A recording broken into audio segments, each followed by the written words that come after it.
Buddies! Hey, it's Concert Buddy.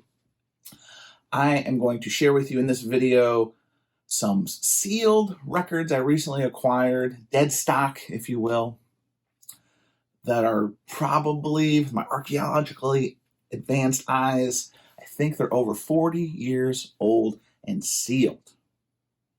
I'm going to need your help to decide what I'm going to do with these records, to be quite honest, but cue that lever and let's get into it now.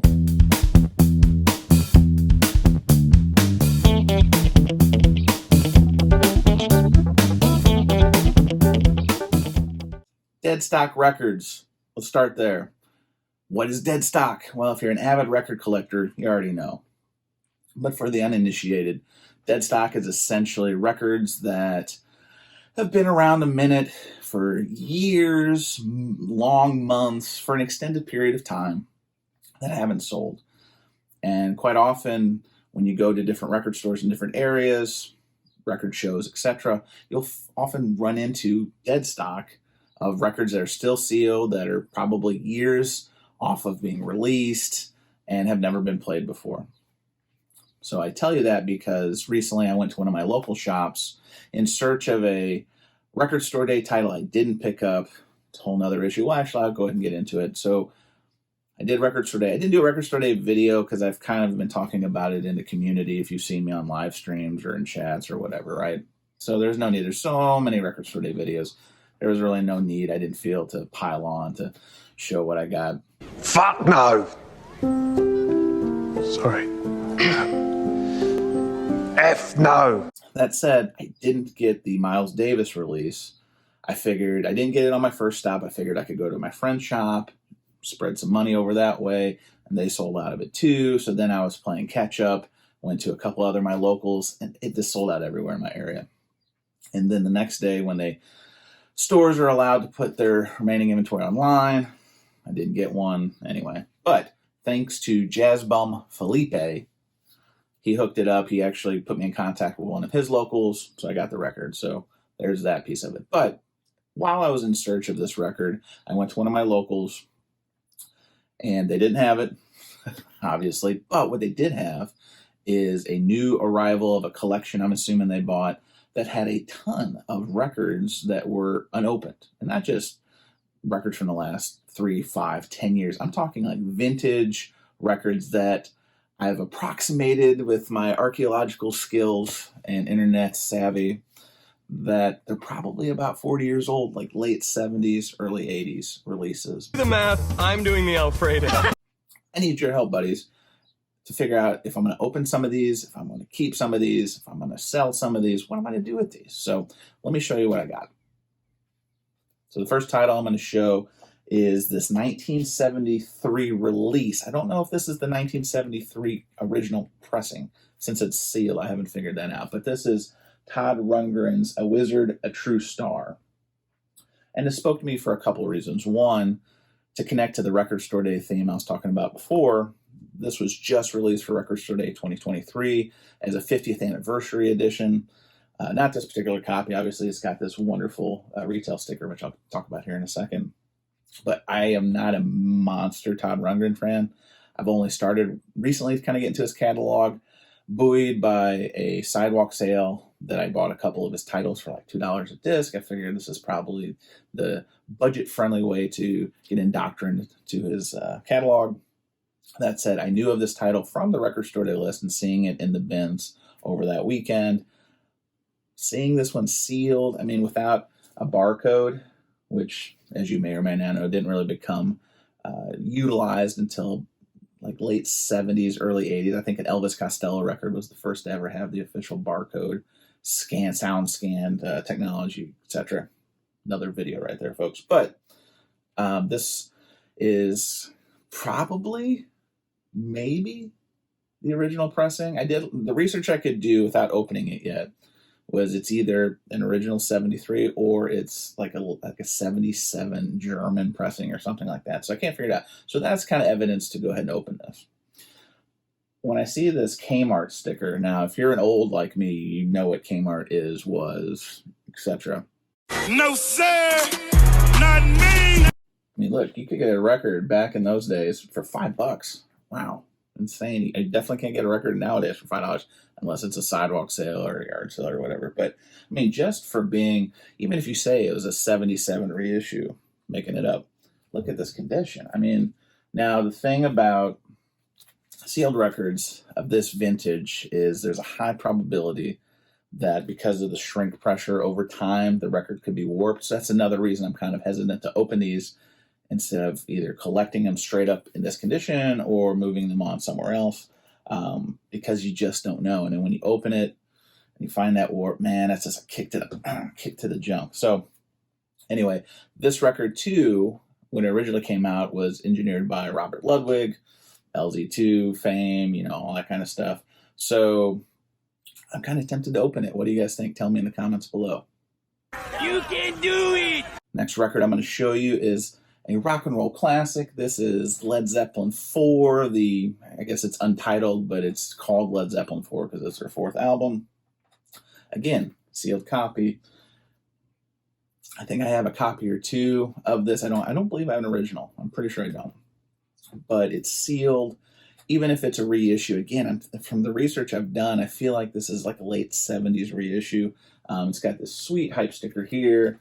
It's got the Zoso track listing here, and this one's just full of bangers. You've got Black Dog, Stairway to Heaven, Rock and Roll, When the Levee Breaks, I think is on here. Yeah, I mean, just bangers, start to finish. But like I was saying on that previous record, I'm very, very hesitant to open this one because what if it's warped inside? I just don't know. I mean, the hype sticker stuff was cool enough for me to pull the trigger on this. And the shrink is actually in really great shape. There's no real tears or anything. I'm assuming that was a retail scan sticker from the original point of sale. But anyway, like I said, I've already got this album, but the fact that it was sealed and these hype stickers are just sweet. I'm kind of getting into hype stickers here lately. I'm kind of the bad influence, and I'm bad, I mean good, I guess, of some other folks in the community are rubbing off on me about making this more of a collectible part of the equation. But should I open this one, buddies? Tell me. What do you think in the comments below?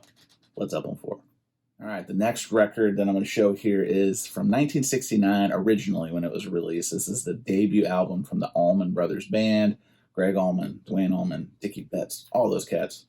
I recently picked up a copy already in my collection from my local record show, call it within the last 6 months, an original pressing. So I'm happy having that. But when I saw this sealed one, originally came out on Polydor, again, the shrink is just for being, and again, if I'm being generous and saying this is a late 70s, maybe even very, very early 80s release, I mean, this is just immaculate, great condition. And maybe you can tell, but this is from the famed Peaches record store chain.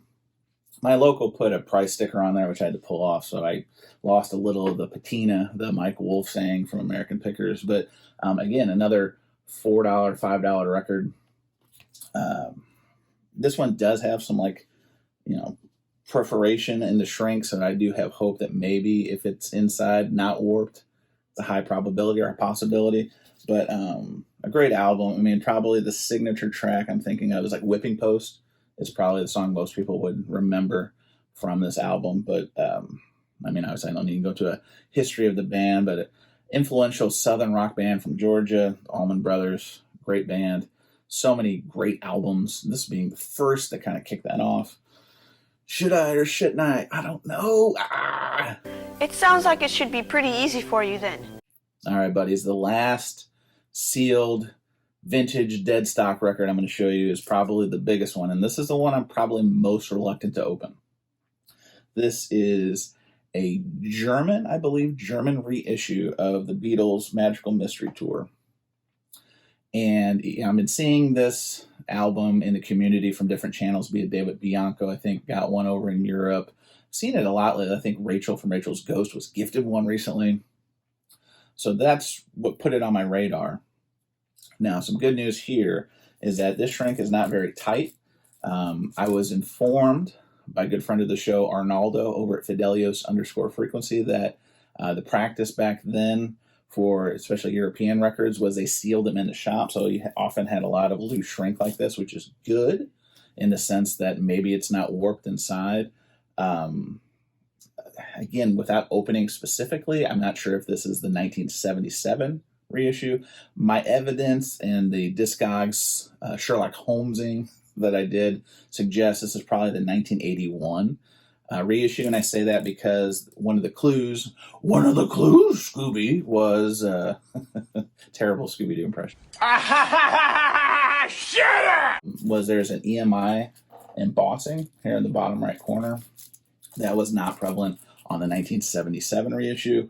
This is on the Apple label, but also from the research I've done, and correct me in the comments below, I just did, 10, 15 minutes of research.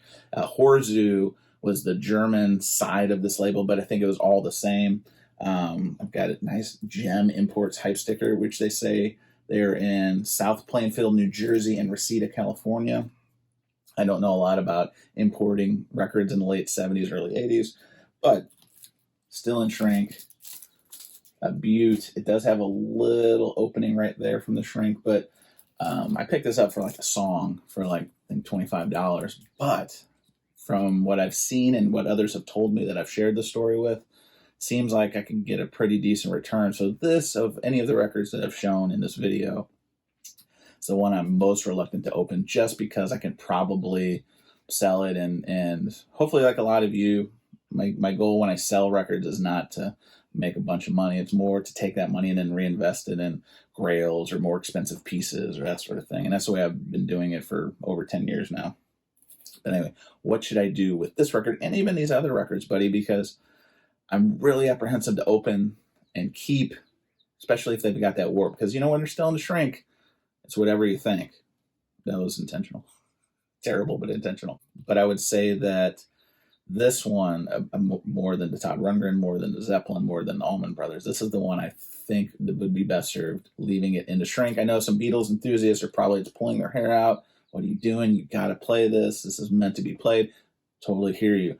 But is it meant to be played by me? I'm a okay Beatles fan. I've got several Beatles albums, but I didn't grow up with this. I didn't speak to this. My mom, big Beatles fan, so maybe it speaks to her generation.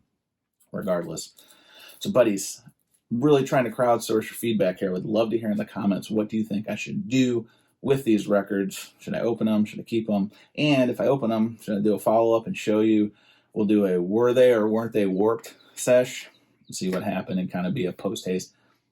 I don't know. You tell me. I'm really leaning on my audience on this one because I'm kind of unsure, to be quite frank. I mean, it's a lot of fun. It's always fun. And there's even more of these sealed records. There's some Elton John. There was Beatles' Greatest Hits, the Red album sealed. But I mean, again, I went there for a Miles Davis record. It was tough. I'm sure you guys can relate. You go to a record store or any store with one thing in mind, and then you leave with like completely unrelated merchandise. All that said, buddies, thank you for watching. Please consider subscribing, telling a friend, going on my socials, all that stuff. If you have enjoyed our Vinyl Community Podcasts work that we're doing, please go and review. Don't even have to write anything. Just give it whatever stars you feel comfortable with. It really helps that effort, this effort, all those efforts, putting it out in the great stratosphere. All right, enough solicitation. That was an invitation for solicitation. I apologize. Buddies, thank you for watching. Always appreciate you spending your time with me on these dumb videos I make. But until next time, I'm going to be very curious to hear what you have to say in the comments below, and it could seal the deal on some of these records if they get opened or not. But until then, just spin it. I'll see you next time. Well, well, well. How the turntables... Well, we out of time.